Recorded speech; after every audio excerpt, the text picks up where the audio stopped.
Hey everyone, we're officially done now, at least for this portion. This lesson comes back later in the final project with our pitches and our letters and our beating the bushes for potential clients, levels 1 through 4. And I really appreciated your letters, and this, for some reason, I didn't think about it before. I think Kira reminded me of the fact that I, like she does, I get these letters all the time. In fact, I got one last night, a very, they verge on spam sometimes.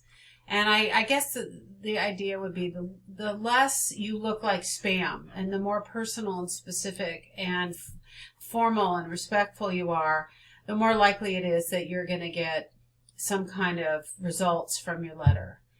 I also got one on Goodreads. A woman wanted to be my beta reader for my next novel and wanted to review my next book, and it looked so funky that, of course, I just deleted the message. So I think that these can work, and they have worked on me. When it seems like it's bona fide and it seems like a win-win situation for everyone, but when it looks spammy and weird and informal and over the line in some personal way, no such luck. One thing that I want to bring up that I didn't bring up in my written announcement, and that it's possible that you're not even hearing this because you're not everyone's accessing the video. And also, a number of you aren't reading the feedback that I leave for you in Turnitin. So I leave feedback for you all in the text under little text box, little boxes, and you click on them and they open up, and it could be something important or something, just a comment. But then I leave you an audio comment. And one of the things I'm working on with you all here is MLA format. And because all your work should be presented in that format, this is your major, this is your language, this is the form of all your discourse. So I want you to get there before the final project. And I'm leaving you notes. I'm also leaving you further notes about things.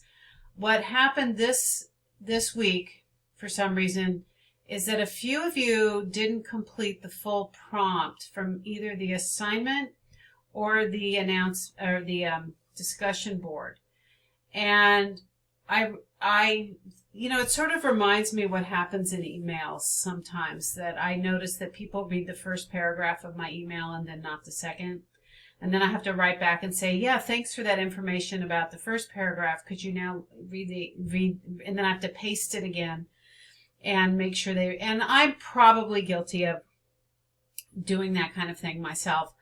But so make sure you read the prompt, and one way to do it is to read the prompt aloud to yourself, because you'll hear it and you'll read it slowly, and you won't how we glaze through things when we're overwhelmed. And the world is a little bit overwhelming right now. I'm not sure I want to leave my house. I have a big trip planned in the summer, and my friend keeps writing me. She's like, are we going to go? And I'm like, oh, I don't really know. So and people are sick, and frankly, it could be the apocalypse at any minute. However, onward we go. Life doesn't stop. I've noticed it's kind of irritating just for me. In 2 weeks, I'm basically going to kidnap my demented mother and move her up to an assisted living facility up here.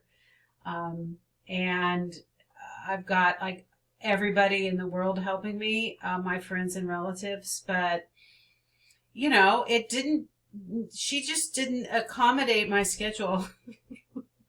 So I understand. I mean, we all have something going on. And yet I've got those, you see Remy over there? He's desperate to escape the office. Look at him. He says, hi, let me out. Oh, I'll scratch something.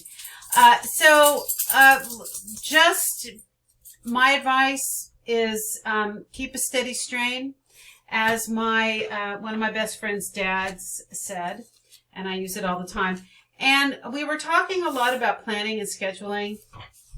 And see, I use a Passion Planner. I've used it for 3 years now. And the Passion Planner, we were talking about scheduling and keeping track. And I know a lot of you digitize and have reminders and, you know, set up stuff. But, you know, I like my, it's got weeks and days and it's good things that happened. And, you know, it has big, what is it? Every week or every month you sort of like a journal, but you talk about what you're doing and how you're doing it. And frankly, without this thing, I'd be insane. Literally, I think, especially this semester. So and I do track stuff in it, what I've sent, when I need to send things. My collaborative writing friend and I have got a big thing going on. It's all in here. So, whatever works, if it's going to be electronic, if you're using a scheduler, if you're using a planner, if you're using something that sends you notes, whatever works is my motto. But I think something has to work for you to be in this life, really. Okay, I'm gonna go walk some dogs, cancel my mother's magazine subscriptions, do some writing, you know, just like we're scheduling our lives. And I hope that this week is successful and that we can keep the world at bay for a while. And I look forward to reading more of your work.